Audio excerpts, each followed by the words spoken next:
Izin Pak dulu ya. Izin Pak duduk. Bu. Bismillahirrahmanirrahim. Assalamualaikum warahmatullahi wabarakatuh. Kurang kuat nih Bapak Ibu. Apa kekenyangan atau apa nggak tahu juga ya. Saya ulangi ya Bapak Ibu ya. Siapa yang jawab salam saya dengan kuat, mudah-mudahan suaminya dapat THR double. Yang istrinya tidak banyak cekot. Oke Mbak. Bismillahirrahmanirrahim. Assalamualaikum warahmatullahi wabarakatuh.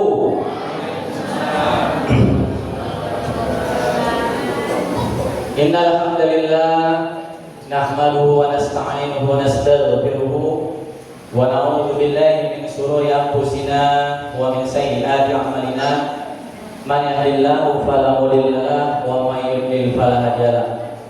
Asyhadu an la ilaha illallah wa asyhadu anna Muhammadan abduhu wa rasuluhu la nabiyya ba'dahu. Allahumma shalli ala Muhammad wa ala ali Muhammad wa sahbihi wa man ittaba bi hudahu ila yaumil qiyamah. Hadirin jemaah salat Isya dan tarawih yang dirahmati oleh Allah Subhanahu wa taala. Segala puji hanyalah milik Allah Subhanahu wa taala, Zat yang menguasai langit dan bumi beserta seluruh isinya.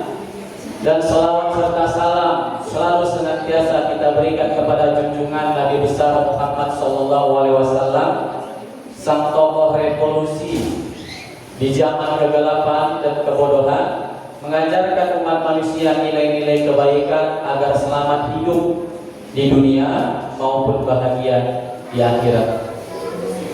Pada kesempatan kali ini saya bersyukur kepada Allah diamanahkan untuk menyampaikan tentang logika iblis atau logika setan di bulan Ramadan. Rasulullah sallallahu alaihi wasallam bersabda, "Idza ja'a Ramadan," jika datang bulan Ramadan, "Futihat abwaabul jannah," pintu-pintu surga Allah buka. "Ghulqatul abwaabun nar," dan pintu-pintu neraka Allah tutup. "Wasuffadatis syaitan," dan setan-setan Allah belenggu. Di sini sering kita dengar Bapak Ibu, setan-setan dibelenggu jadi permasalahan kita Bapak Ibu. Betul nggak kira-kira Pak? Katanya setan dibelenggu, tapi maksiat masih banyak. Hal ini sudah sering dibahas oleh para ulama. Ada 4 pendapat ya Bapak Ibu terkait masalah di sini. Yang pertama kata Imam bin Hambal. Waktu itu Imam bin Hambal ditanya oleh seorang, "Ya Imam, katanya bulan Ramadan setan dibelenggu, kok ada yang kesurupan?" Pernah nggak Bapak Ibu dengar ada yang kesurupan pada bulan Ramadan? Pak, pernah Pak kira-kira? Saya mengalami sendiri Pak waktu pesantren kilat. Di depan mata saya sendiri kawan saya kesurupan. Waktu bulan Ramadan saya, kok bisa Pak kesurupan? Jadi Imam bin Hambal ditanya, ketika bertanya, apa jawaban Imam bin Hambal? Udahlah, ikuti saja hadisnya, karena itu tak mungkin salah. Karena yang diriwayatkan juga bukan main-main Pak, yang diriwayatkan hadis ini Bukhari dan Muslim. Dan tidak mungkin hadisnya ini hadis lemah, pasti sahih. Pendapat yang kedua dari para ulama adalah sebagian setan aja Pak yang dibelenggu. Kalau saya umpamakan setan-setan yang kelas berat lah Pak. Ya kalau kita kaitkan dengan dunia mungkin setan-setan yang BD sabu, bukan BD sabu yang kelas-kelas ringan ya, yang jual-jual 1 on. Dia udah jual per kilo nih Pak. Yang masuk-masukkan 1 ton kayak di Belawan kemarin kan ada kasus. Kemudian setan-setan yang memang kelas-kelasnya kelas berat lah Bapak Ibu. Pendapat yang ketiga dari para ulama, ini hanya sebagai kiasan Bapak Ibu. Kiasannya apa? Allah bukakan pintu surga karena orang yang berpuasa ini doa-doanya, pahalanya dilipat gandakan. Sehingga pintu-pintu surga itu sangat terbuka bagi orang-orang yang berpuasa. Bagi orang berpuasa. Bagi yang nggak puasa kan nggak mungkin masuk surga, enak aja Bu. Karena puasa itu kan rukun Islam. 5 rukun Islam ini satu dilanggar, dia jatuhnya murtad, Pak. Kalau kata Abu Bakar As-Siddiq.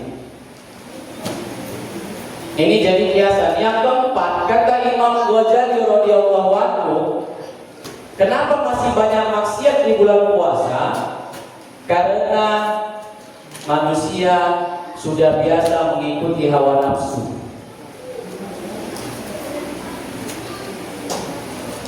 Nafsu sudah kebiasaan, wajar setan bekerja selama 11 bulan.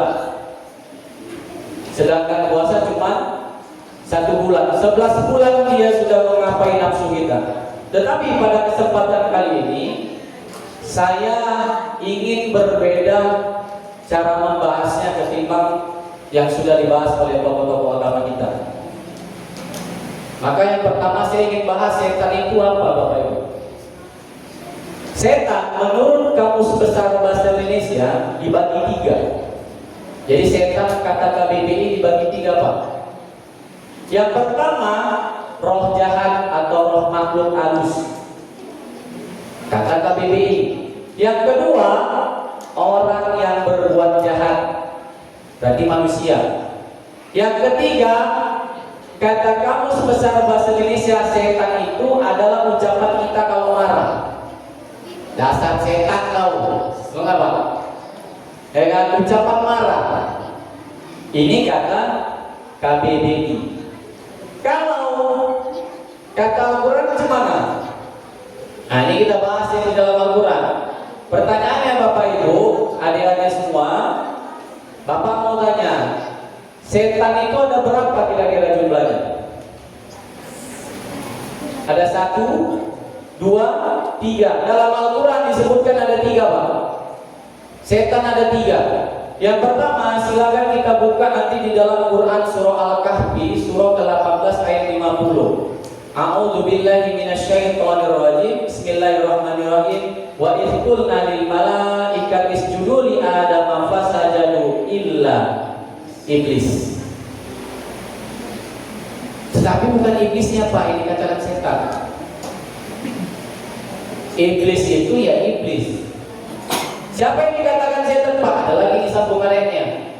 Kana minal jinni wa fasaqa an amri rabbi. Dari golongan jin. Iblis itu dari golongan jin. Nanti insya Allah minggu depan kita fokus sejarah iblisnya. Lanjutannya, aftattakhidunahu wa dzurriyyatah. Ini dia, namanya keturunan iblis, dzurriyyah. Iblis punya keturunan, Pak. Nama keturunannya disebut setan. 1. Kemudian kita bahas lagi, siapa lagi kata dalam Al-Quran yang dikatakan setan? Yaitu yang kedua, dari golongan jin, sudah pasti. Yang ketiga nih, Pak, dari golongan manusia. Mana dalilnya? Quran surah An-Nas. Saya yakin dan percaya semuanya kita hafal di sini. Min syarril waswasil khannas, dari kejahatan bisikan setan yang bersembunyi, alladzi yuwaswisu fi sudurin nas, yang membisikkan ke dada manusia. Siapa yang membisikkan ke dada manusia? Minal jin nati wan nas. Berarti setan ada 3, Pak. Jadi hadis tadi gak usah lagi kita persalahkan, hadisnya sahih. Tapi yang dibelenggu siapa? Yang jelas manusia banyak berkeliaran, Pak. Saya kasih contoh 1. Pak, Bu, saya mau tanya, menurut Ibu mana lebih setan? Iblis, jin atau manusia? Mana, Pak? Manusia, Bu. Mau nengok contohnya? Saya kasih 1 contoh. Ibu ngikuti berita nggak tentang Epstein File? Sadis itu. Manusia diperdagangkan. Mohon maaf, anak-anak kita yang di bawah umur 17 tahun perempuan diperkosa. Yang lebih sadisnya, mereka makan dagingnya. Saya baca literatur tentang iblis dan jin. Kalau jin mungkin ada, tapi kalau iblis, belum pernah iblis saling membunuh, Pak. Tapi manusia tega dimakannya sendiri dagingnya. Sadis banget. Iblis sampai hari ini saya belum pernah menemukan iblis mengaku sebagai Tuhan. Kalau jin ada, tapi kalau manusia, siapa kira-kira Bu yang pernah mengaku sebagai Tuhan? Sebelum Firaun ada Pak? Siapa kira-kira sebelum Firaun ada yang pernah mengaku sebagai Tuhan? Namanya Raja Namrud. Jadi manusia ini agak lain dong Pak. Ya kejahatannya. Kemudian Bapak Ibu yang dirahmati Allah, ayat yang tadi kan belum selesai kalau dibaca tentang surah Al-Kahfi. Ada kelanjutannya. Afatattakhidunahu wa dzurriyyatahu awliya'a min duni. Mengapa kau jadikan iblis sebagai pemimpin? Hari ini Pak, iblis itu dijadikan pemimpin. Kita semua sama-sama tahu ada namanya hari ini aliran namanya satanik. Aliran penyembah setan. Gak usah jauh-jauh Pak, di Indonesia banyak filmnya kok. Ada yang babi ngepet, ada yang apa tadi ya, tuyul. Itu kan pesugihan Pak. Tetapi kalau kita tonton film Indosiar, kan ada syarat-syaratnya untuk mendapatkan ilmu hitam tadi. Salah satunya apa? Mengakui atau menyembah bangsa jin tadi. Hari ini kita jaga anak-anak kita ini, khususnya Bapak Ibu. Hari ini film propaganda setan sudah marak. Saya kasih contoh satu. Mungkin di sini semua tahu film namanya Dragon Ball atau One Piece. Tahu nggak Dek? Di dalam Dragon Ball siapa pahlawannya? Goku, tapi yang terkenal siapa? Satan. Kan ada nyanyinya, Satan, Satan. Satan itu artinya setan. Film One Piece, tokoh antagonisnya siapa di situ?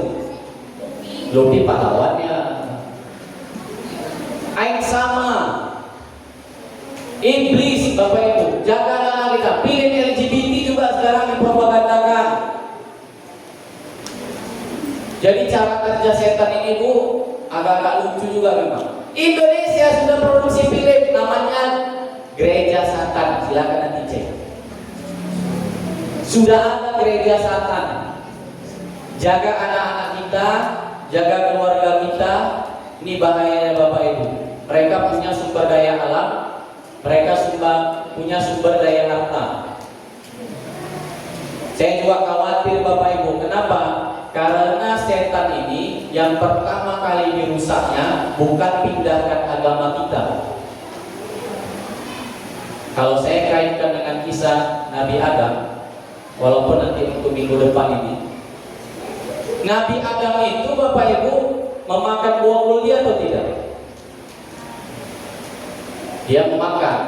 Tetapi apakah iblis yang menggoda Adam? Hawa yang goda Bapak Ibu.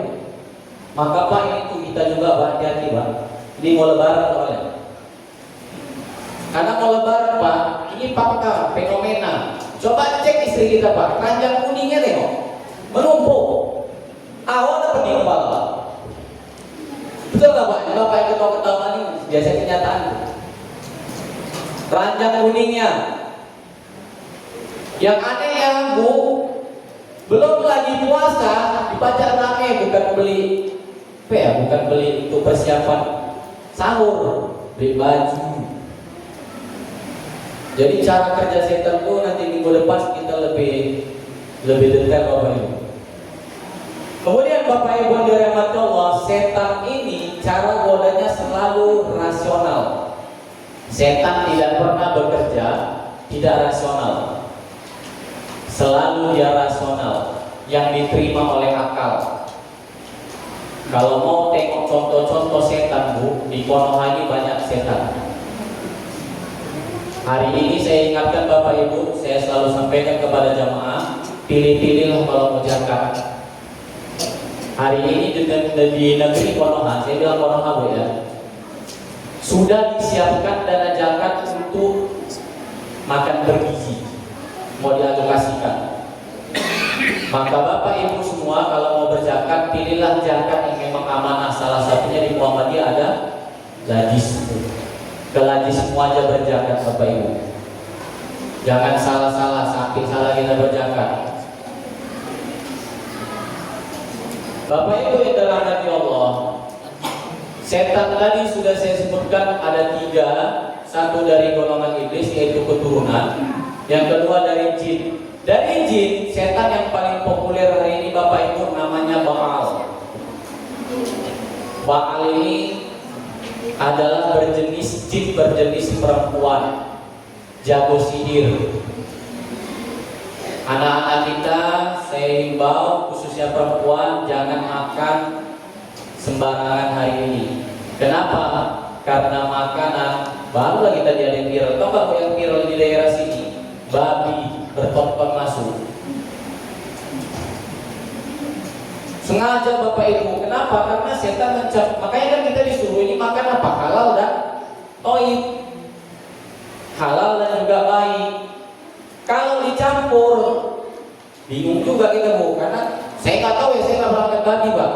Cuman katanya daging babi sama daging ayam sama rasanya. Kata Ustaz Felix Shaw. Saya nggak tahu, saya belum pernah makan. Berarti kalau bisa dicampur, kita kan biasanya kalau mau sahur rendangnya biasanya rendang apa Bu? Kalau nggak ayam, sapi ya. Sempat awak makan daging babi, gimana Bu? Ustaz kan nggak tahu, memang nggak apa-apa Bu, tapi kita harus paham bahwa makanan itu mempengaruhi namanya darah. Dan setan masuk melalui darah. Ini yang harus kita ingat sama-sama. Jaga makanan, mulailah perhatikan kalau makanan, dicek apakah ada halal atau haramnya. Inilah pembukaan saya tentang logika setan di bulan Ramadan.